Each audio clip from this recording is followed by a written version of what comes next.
Assalamualaikum warahmatullahi wabarakatuh. Waalaikumsalam warahmatullahi wabarakatuh.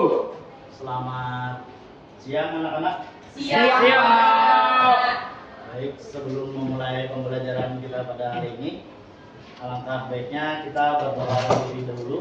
Kepada ketua kelas dipersilahkan untuk memimpin doa. Silakan Heldi. Suryaku. Ketua kelas. Silakan Heldi. Kepada Surya dipersilahkan. Baik, sebelum kita memulai pembelajaran pada hari ini, alangkah baiknya kita berdoa menurut agama dan kepercayaan masing-masing. Berdoa dimulai. Berdoa selesai. Baik, terima kasih kepada Surya.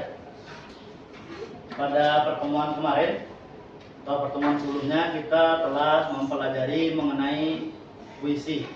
Jadi kita telah belajar mengenai ciri-ciri puisi, unsur-unsur puisi. Jadi untuk mengingat materi kita kembali, apakah ada yang ingat ciri-ciri puisi? Silakan. Saya Pak. Oh, silakan Surya. Salah satunya puisi itu menggunakan bahasa yang padat dan indah. Ya, betul sekali. Kita beri tepuk tangan kepada Surya. Puisi itu menggunakan bahasa yang padat dan juga indah. Jadi dalam kalimat puisi itu tidak boleh kita membuat kalimat yang bertele-tele seperti itu. Dan juga kalimat itu harus indah. Jadi kita menggunakan kalimat-kalimat hiasan agar membentuk makna yang indah. Iya. Nah, terus unsur-unsur puisi itu apa? Yang pertama itu ada tema kan? Yang kedua itu apa? Silakan, ada yang ingin menjawab? Saya Pak, Oi, silakan. diksi Pak. Oh, betul sekali Rasid. Kita berikan tepuk tangan terlebih dulu. Jadi unsur kedua dalam puisi itu adalah diksi. Diksi. Ya, sebelumnya sudah Bapak jelaskan juga apa itu diksi. Diksi, silakan Hendy. Diksi itu apa? Pemilihan kata, Pak. Iya, betul sekali. Jadi kita belajar mengenai pilihan kata atau diksi. Nah, setelah itu, mengapa sih kalian harus belajar mengenai apa saja sih tujuan pembelajaran kita pada hari ini? Yang pertama itu kalian bisa mengidentifikasi diksi dalam puisi yang dibacakan. Yang kedua, mampu menentukan makna kata. Yang ketiga, mampu menganalisis fungsi diksi dalam puisi. Yang keempat, mampu menyampaikan hasil analisis secara lisan ataupun tulisan. Nah, jadi Bapak berharap setelah kelas ini kalian itu mampu memahami, mengidentifikasi dan menganalisis informasi dari teks yang didengar dan dibaca, serta mengungkapkan gagasan melalui berbagai bentuk teks termasuk puisi secara lisan dan tulisan dengan memperhatikan penggunaan bahasa yang tepat. Sebelum masuk saja, ya, diksi adalah pilihan kata yang digunakan seseorang dalam berbicara ataupun menulis untuk mengungkapkan gagasan, perasaan atau informasi secara tepat dan efektif. Jadi, mengapa diksi itu penting dalam puisi kira-kira? Ada yang tahu? Agar puisi menjadi indah, karena kita kan harus memilih pilihan kata. Jadi dalam puisi harus memilih diksi yang indah. Ya, betul sekali. Terima kasih kepada Asil. Kita beri tepuk tangan terlebih dahulu. Jadi mengapa diksi itu penting dalam puisi? Karena kan ada kata mengungkapkan gagasan, perasaan atau informasi secara tepat dan efektif. Dan yang pertama itu kan puisi tadi seperti dikatakan Surya itu harus indah. Jadi dalam mengungkapkan perasaan, gagasan itu harus menggunakan kalimat-kalimat yang indah sehingga pembaca itu merasa kalimat itu bisa dipahami. Nah, selanjutnya ada diksi membentuk makna puisi. Nah, di dalam puisi itu terdapat beberapa diksi. Yang pertama ada majas, citraan, kata konkret, dan kata konotatif. Yang pertama itu majas. Majas itu merupakan gaya bahasa untuk menyampaikan suatu gagasan, perasaan, ataupun pikiran secara tidak biasa. Nah, jadi dia menyampaikan sesuatu itu dengan cara tidak biasa, atau bisa menggunakan kata yang indah, kata perbandingan, ataupun kata perumpamaan. Nah, majas itu terbagi menjadi tiga. Yang pertama itu ada majas metafora. Itu majas yang membandingkan sesuatu tanpa menggunakan kata perbandingan. Jadi dia tuh membandingkan sesuatu tapi dia tidak menggunakan kata perbandingan. Contohnya contohnya itu seperti dia adalah bintang kelas. Nah, dia itu membandingkan seseorang dengan bintang gitu. Padahal itu tidak membandingkan secara langsung, tapi tidak membandingkan dengan kata perbandingan. Contoh lain majas metafora kira-kira apa? Meli, apa kira-kira? Apa? Selain apa kata lain majas metafora, apalagi contohnya? Bukan, contoh lain dari majas metafora. Nah, ya seperti itu. Tadi Bapak memberikan contoh dia bintang kelas. Terus kalau menurut saya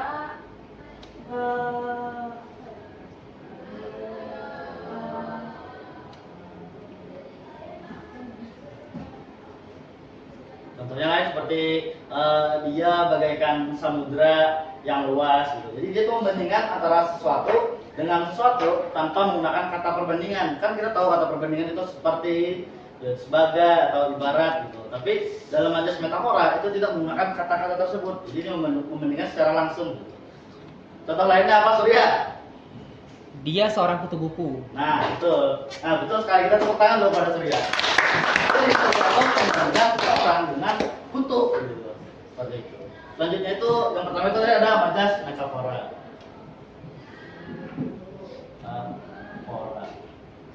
Yang selanjutnya itu adalah majas personifikasi.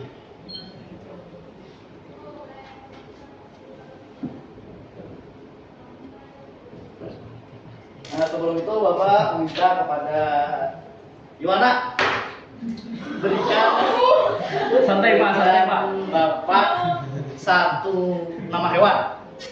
Ya, satu nama hewan. Terserah. Hah? Kupu-kupu, boleh. Kita berikan satu nama benda mati. meja Pak. Meja, boleh. Yang terakhir kepada siapa ya?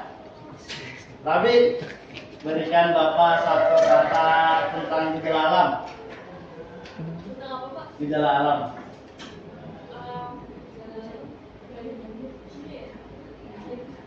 Tidak, hujan. Tidak, ya. Ya, jadi. Jadi nama hewan tadi kupu-kupu. Kupu-kupu. Ini kan. Terus ada meja. Meja dan juga hujan ya.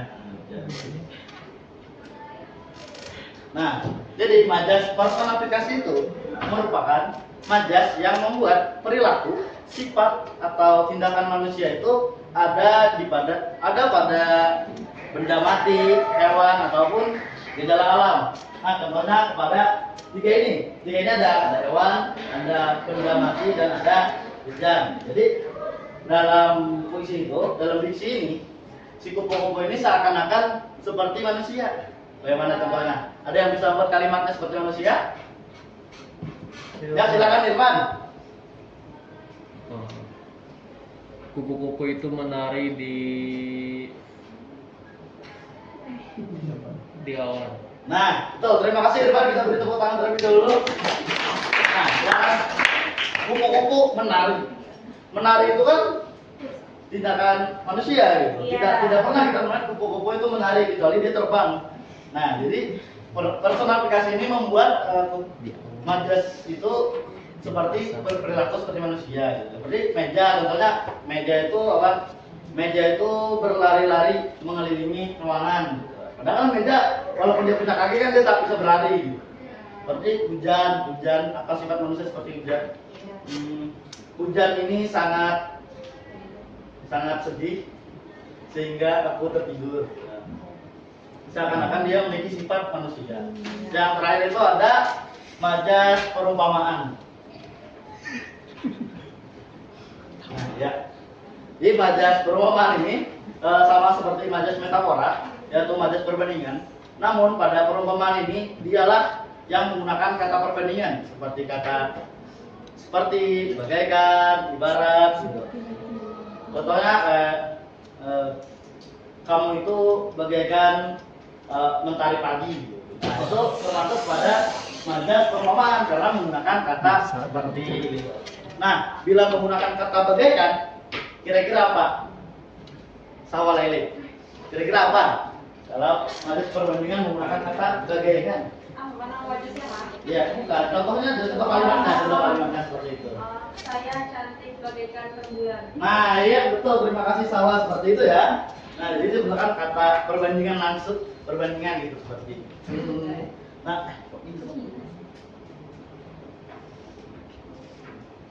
Nah, selanjutnya itu ada kediksi selanjutnya itu citraan. Citraan. Bukan citra ya, teman-teman. Ada citraan. Citraan itu merupakan penggunaan kata yang dimana kita seakan-akan merasakan, melihat atau bahkan mendengarkan kejadian yang ada di dalam kalimat puisi. Contohnya seperti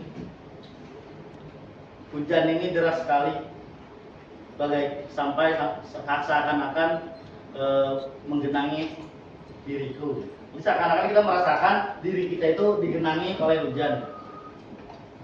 Dan citraan ini terbagi lagi menjadi 3. Yang pertama itu ada citraan penglihatan, di mana kita itu seakan-akan melihat gitu pada kalimat ini, pada maknanya kita itu bisa melihat. Contohnya itu seperti pagi ini aku terbangun di hamparan sawah yang hangat. Nah, pada kata sawah itu kita seakan-akan bisa melihat gitu bahwa ini kita melihat sawah gitu. Nah, contohnya apa lagi pada citraan penglihatan? Nelly, apa contohnya kira-kira? Kalimatnya sih. Ya. Jadi kita seakan-akan melihat kalimatnya seperti apa? Bapak terbangun di kebun sawit. Nah, betul. Jadi kan seakan-akan si bapak ini, kalian itu melihat bapak ini terbangun di sawit. Nah, selanjutnya itu ada citraan pendengaran. Ya, citraan pendengaran. Jadi seakan-akan kalian itu mendengarkan sendiri pada kalimat itu disampaikan. Contohnya,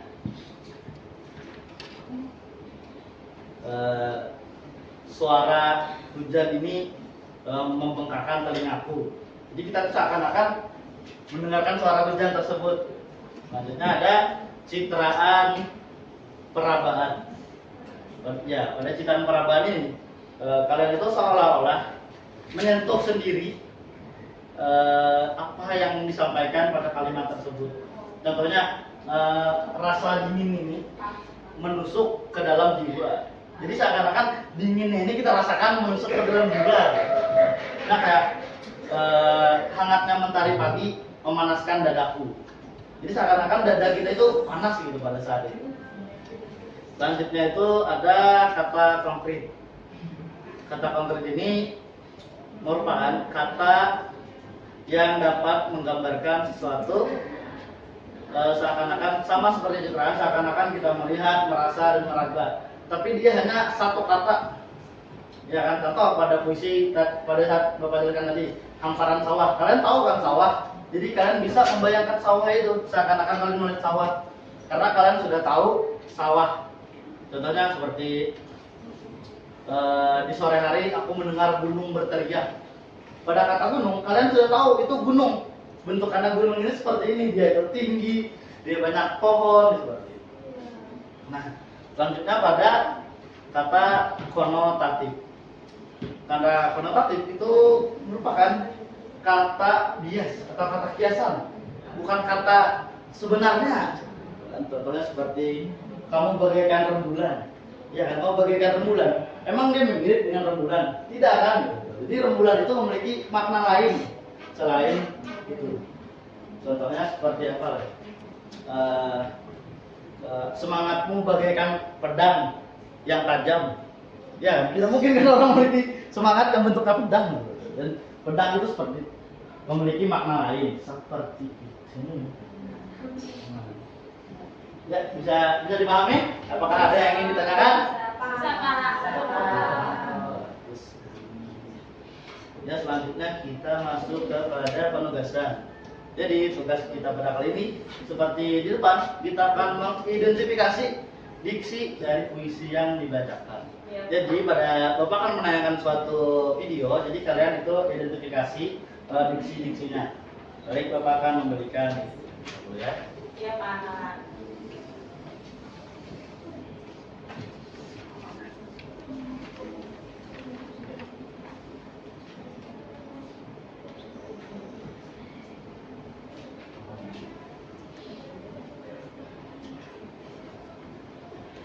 Ya, akan Bapak tayangkan videonya terlebih dahulu.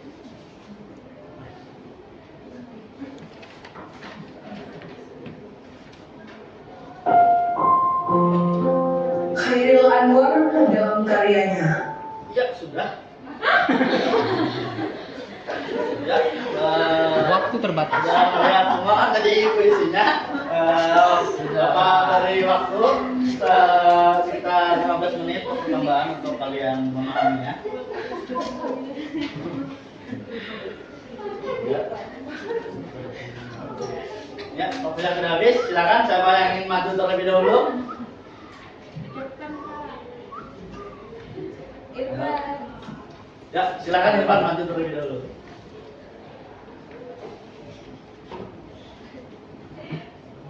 Ya, silakan Irfan untuk menyampaikan. Kamu ingin menyampaikan diksi yang mana? Mengenai apa?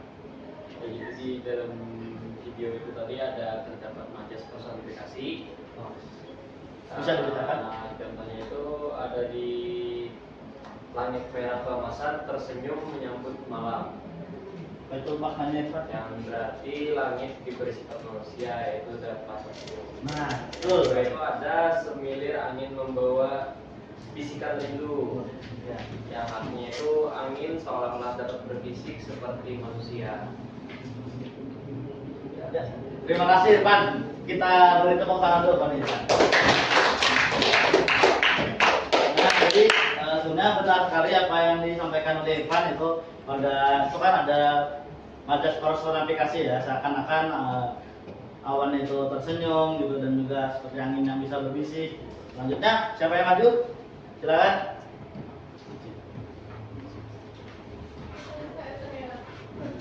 Ya, silakan.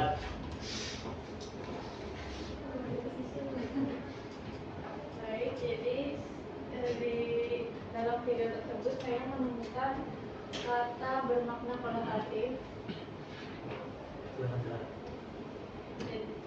Ada dalam kelompok kata bisikan rindu, makna konotatifnya kerinduan yang sangat mendalam. Ya, lanjut. Kemudian nyanyian yang tak pernah hilang, makna konotatifnya kenangan atau perasaan yang terus ada. Baik, seperti itu. Baik, terima kasih aja kita beri tepuk tangan untuk itu. Ya, terima kasih. Jawaban kalian sudah benar semua. Sudah kita masuk ke kesimpulan.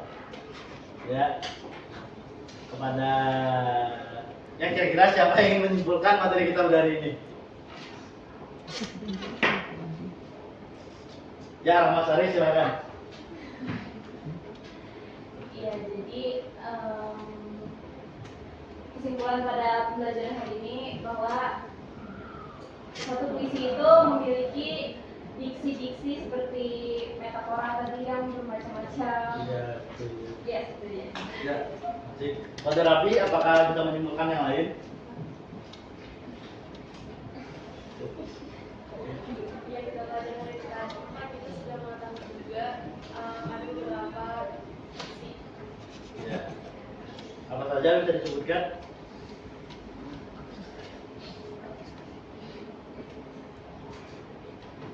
Ada majas, ada ciptaan, ada kata politik juga, dan ada kata yang bermakna konotatif. Iya, betul sekali. Jadi diksi itu merupakan pilihan kata yang digunakan untuk menyampaikan gagasan, perasaan dan juga pengalaman secara tepat, secara indah, serta indah dalam puisi.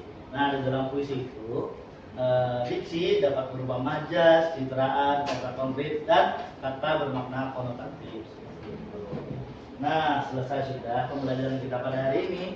Sebelumnya, anak-anak kita akan bermain kuis terlebih dahulu. Silakan untuk memindai perdebatan.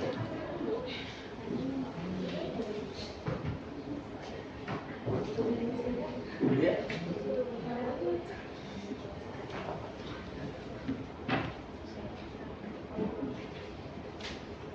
Iya, Bapak lihat ini jawaban kalian sudah banyak yang tepat, ya berarti kalian sudah sangat memahami materi hari ini. Kita masuk lagi ya, ada lagi nih teman, ada lagi anak-anak.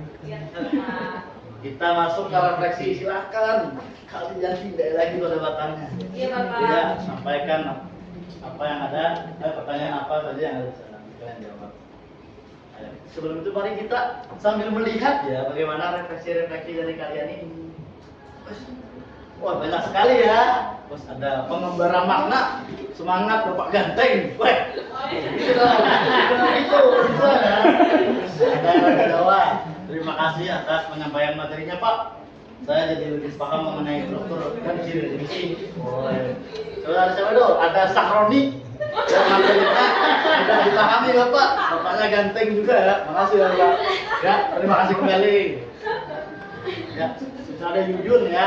Keren Bapak, saya paham materi Bapak. Terakhir ada Abdul. Penjelasan yang sangat menarik, penjelasan Bapak sangat mudah dipahami. Ternyata banyak puisi dalam puisi. Saya jadi tertarik menjadi penulis puisi. Bagus, teruskan Abdul. Terima sekali Abdul ya. Semangat. Iya. Nah, ya, selesai sudah pembelajaran kita pada hari ini. Sebelum kita menutup pembelajaran, silakan kepada Heldi untuk membaca doa. Baik, kita berdoa kepada Tuhan. Kita dimulai. Sudah selesai. Nah, terima kasih Heldi. Sebelum Bapak tutup, karena untuk materi kita selanjutnya, yaitu kita pada minggu pertemuan selanjutnya kita akan membahas mengenai membuat puisi. Jadi di classroom Bapak akan mengumpulkan atau mengirimkan beberapa puisi-puisi. Tolong kalian baca terlebih dahulu ya sebelum pertemuan selanjutnya. Bapak tutup. Assalamualaikum warahmatullahi wabarakatuh. Waalaikumsalam warahmatullahi wabarakatuh. Allah.